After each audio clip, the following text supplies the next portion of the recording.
There we go. Happy New Year, everybody. Yeah, I'm just trying to check something quickly. But Happy New Year. We haven't been on the show for since the beginning of this year. Trying to check hanging out with Temi on my Facebook. I don't know if it's showing on the Facebook. I think it is showing. Um,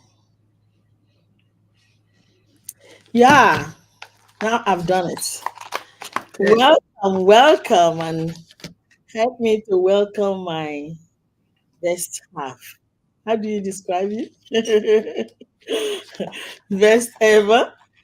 Boomy, and the girls are everywhere this year. It's been so. I mean, the theme in my church this year is open door. I think the doors are opening for everybody, and we really truly need to appreciate uh, because sometimes, sorry, B, sometimes when a door open, the other one is closes. But sometimes you can focus on the door that is closed and forget the one that is opened. So I just believe that my girls, some doors are closing, some doors are opening, and that's why they are busy doing what they are doing. And same for me, same goes for me. So we will be showing up soon. But today I've got my husband, Dr. Pastor Bumi Ajayi, my one and Hello. only, evergreen, ever younger, ever brighter, ever smarter. In Jesus' name. Hello. Hello, everyone. Thank you for having me. Good to see you back. Interesting. So, for the last how many days now? I think you were gone about just over a week. Yeah. You've been away. So, how's it been? How's the trip? What can you share? And what stories, what gist did you bring from China? I brought a lot. No, I didn't bring. A lot of things are coming. I got into a lot, but China has been amazing. Actually, this is the fourth time I'll be in China, but it feels like it's the first. I can't believe it. The first time we went together, all of us, me, you, and the children, went to Shanghai, all those places, Beijing. Second time, I went with Dora. Third time, I went to Equipe, your hotel in Botswana. You and Big Daddy then, blessed memory. And this is the fourth time, but this time it feels like the first time. Lot of stories to share, but I'll be sharing them instrumentally. But one of the ones I want to share today is about something that I genuinely want to know. The thing is not sure. So, is it okay if ever to accept a dinner invitation from a stranger of the opposite sex? So, I thought that was something we should talk about. And the reason why I want to talk about it is I genuinely want um, to see from the other side that it could be an innocent thing, it could be whatever, and also considering what I heard from all the Chinese when I was in China, so you got to be very very careful. Well, in saying that, let me throw some intro back in, and then we'll come back and I will All ask right. my question. Be back.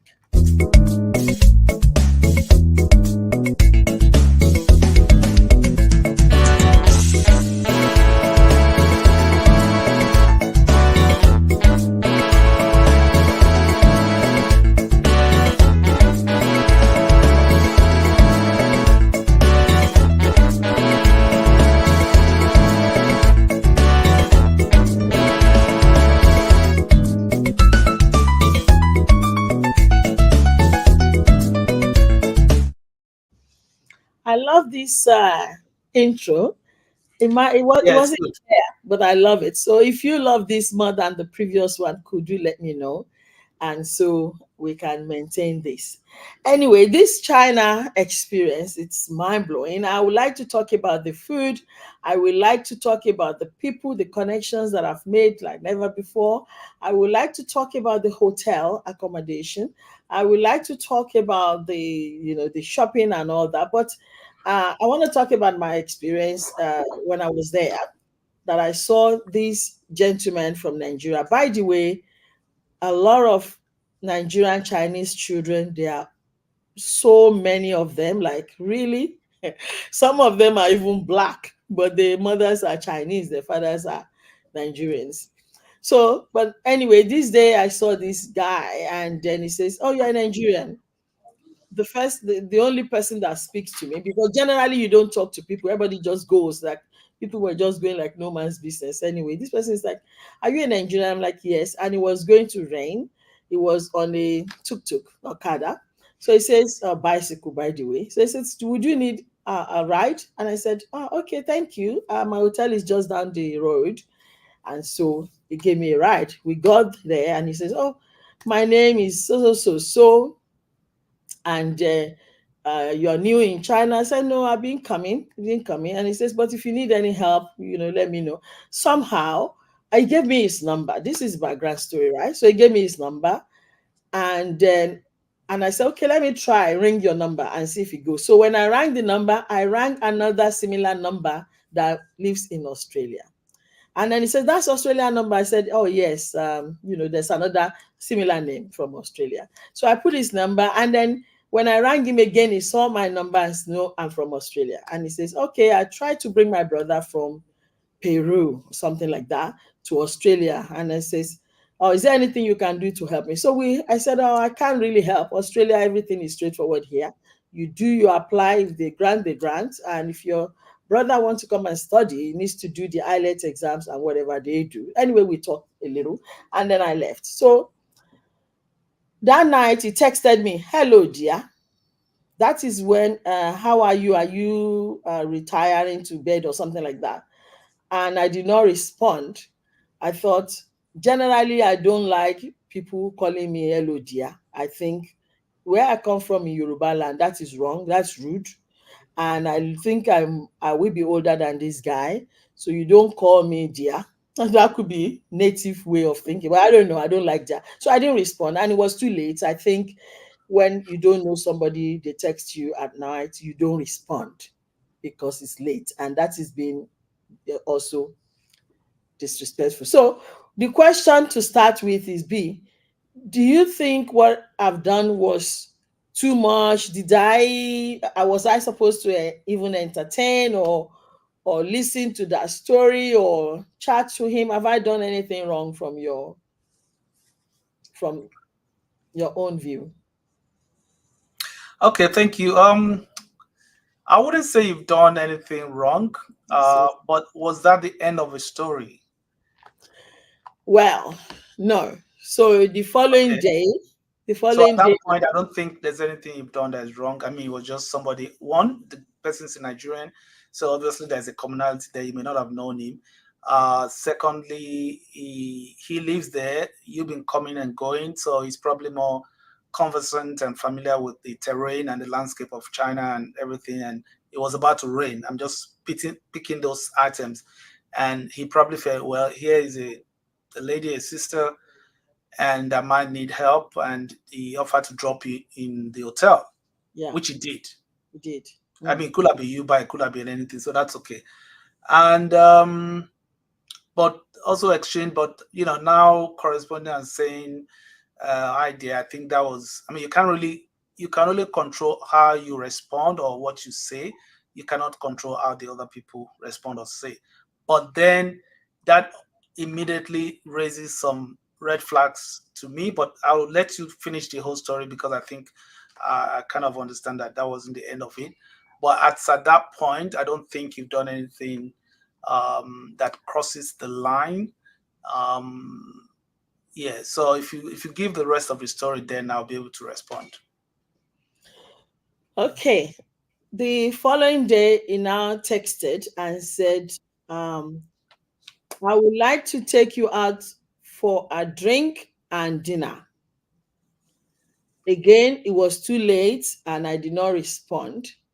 So the following day in the morning, I responded and I said, "I don't drink anything apart from water and I don't eat a lot of food. I'm very particular about my food. Thank you for offering anyway. And then I stopped communicating with him after that, even though he was communicating. So I would have liked to find out where the food, maybe it's a Nigerian food, but I knew where Nigerian food was, but there was an issue with that too, which I will talk later on. So I thought maybe you will know good well. Anyway, I said no, because firstly, you already said yeah that it doesn't sit well with me generally. I could be wrong, but the second time is dinner, and I looked at it that if somebody is inviting you for dinner and for drink, is it a good, genuine, innocent gesture?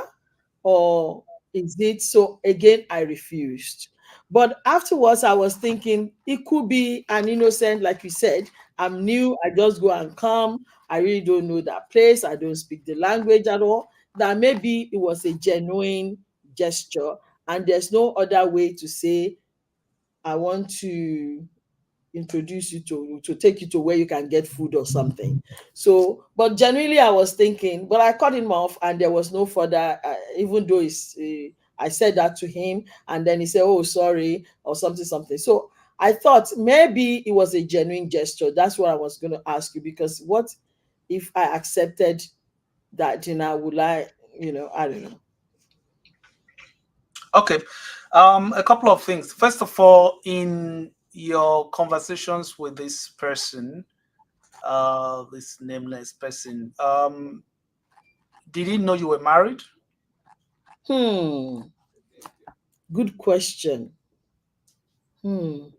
I Did don't you know, guys? because we didn't talk to that level. I had my wedding ring on. I don't have it now, but I had it on. Okay, so those are the things. I mean, look, it's hard Mm. to really read other people's mind, but there's a lot of people out there in the world. The statistics are there for anyone to see where people misuse, abuse, and all of that stuff. So it's possible that it could be innocent, but it's also possible that he might have some ulterior motive, some hidden agenda, hidden intentions and motives, which you may not know. You may be going with a cleaner.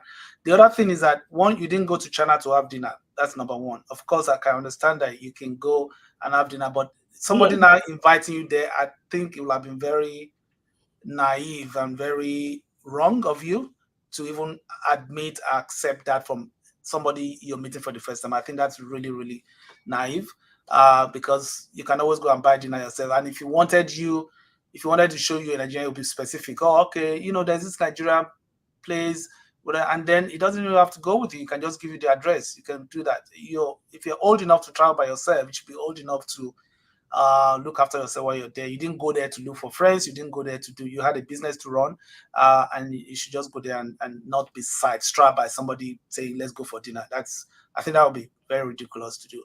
So, from my point of view, and also as a married person, and also because you've gone there, not because you you didn't, it's because you believe, okay, you've done that before with people, and then you're okay to look after yourself and all of that. Also, be mindful that there's been news of people even born in China, where people are in hotel rooms, and then you find these people coming in to bank into them, and a lot of things happening, 419 and all of that stuff. So it just, when you're in a place where you're not really familiar, you got to be not just careful, but extra careful.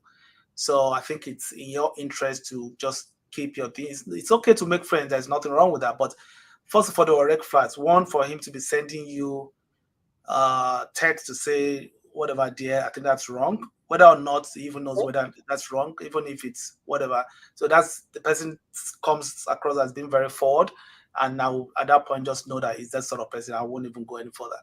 So the other thing is that, if of course you were not married, it's a different thing. You might be going there, maybe you're looking for a partner or whatever, you just don't know. But even then, I would still be careful. Even if I wasn't married, I would still be careful.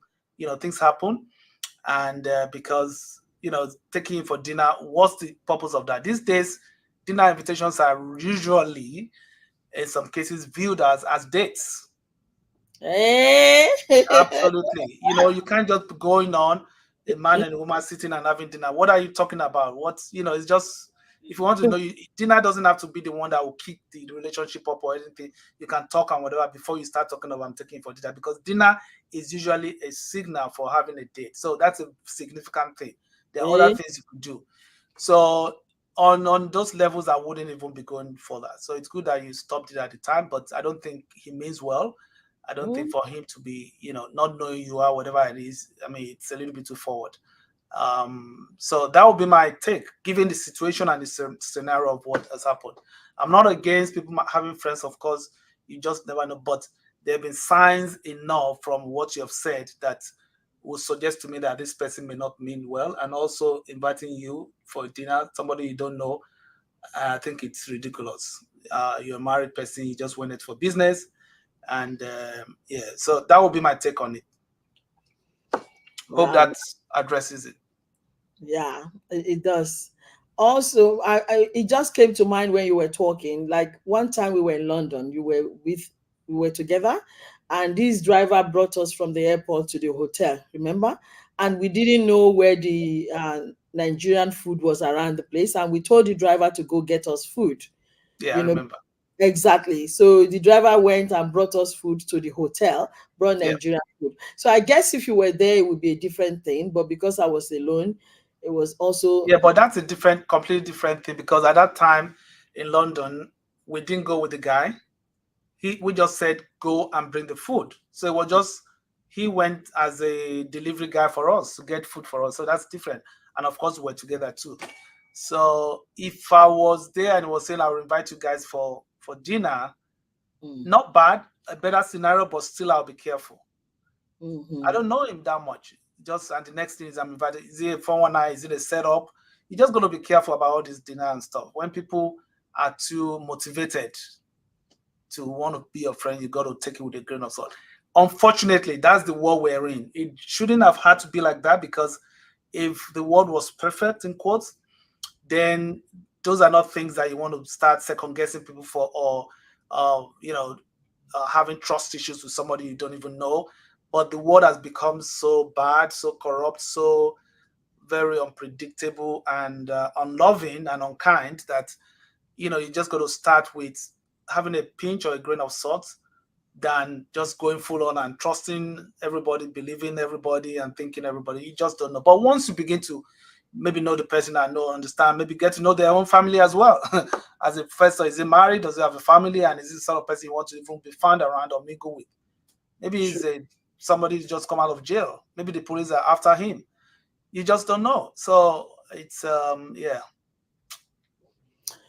Well, thank you so much. I thought I'll share that because I really don't want to have a biased mind about somebody who genuinely wanting to help. But like you said, you got to be careful.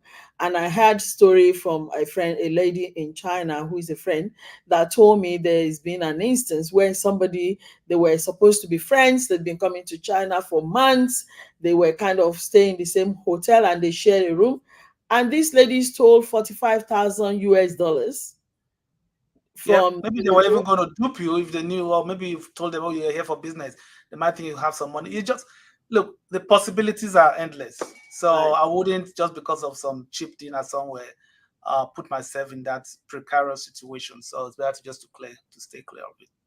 I love it. I love it. And I'm I'm happy the way I handled. I wouldn't go for dinner because I was really warned. But you know how when you traveled, when you generally travel, you're looking for food. We were in the Philippines. I'm saying this. Well, this is our experience when we travel. We were in the Philippines. We ordered food. We ordered Uber. One came and the other never came to today. Remember? We were together. Till today, our food never came. We never got our money, and it was a struggle. Most times when we travel, we want some kind of delicacies and we go on Uber. But if you are hungry, and I mean, I was fasting there, so I wasn't even hungry anyways, thank God. But if you're hungry and you're in a foreign land, you don't speak the language, and you're looking for food, really, you might be tempted to wanting to accept dinner from somebody and say, "Oh, is there food?" No, I don't agree with that. If you're hungry, we're in an information age. There's so much. There's hardly any food place that is worth going would be quite visible on the internet, one way or another. That's one. Secondly, you were staying in a hotel. All you could have done was to go to the concierge and tell them you want Nigerian food, for instance, or whatever. They will direct you. They will tell you. They might say, "Oh, this is a good place." Now, that's you soliciting or asking for help. Okay. Now, this scenario is somebody coming to you and say, "I want to take you out for dinner." I mean, that's completely different. if you're the one looking for something, you go and you ask people, that's fine. And you can always find people who will tell you, even some of your people, the suppliers that you're going to buy stuff from. I'm sure they will be able to know people and tell them, but not just a random person from off the street. And they're the ones coming up to say, "Oh, I want to take you out for dinner." Why is it dinner is the first thing they want to do? So that's a red flag right there. If it's coming from you, that's fine, but not from a stranger. Well, Liz is agreed with you, and I agree with you as well. So thank you so much for coming out and chat with me today. There's a lot that I really think I should share on this my trip. Mind blowing. But thank you so much, Dr. All Pastor. right. Good to see you. Good to see you back. And yes, so we're waiting for all the goodies to come through. Goodies, Can't wait actually. to start unpacking and sorry. Goodies, actually. Lots. Yeah, I know. I know you mentioned that. And yeah, from some of the posts, I could see that you had great fun and it was good that you went anyway. So yeah, good to have you back. Thank you so All right. much. There's a story about my nail. I will say it in the next episode. This is not what I want, but Temi being Temi, I accepted it. I will fix it. That's not what I want too long. But anyway, thank you everybody for watching. And reach out if you want to go to China. You need to be talking to me because now I think I know them inside and out. But talk to you later. Ciao, ciao for now. Bye. Bye.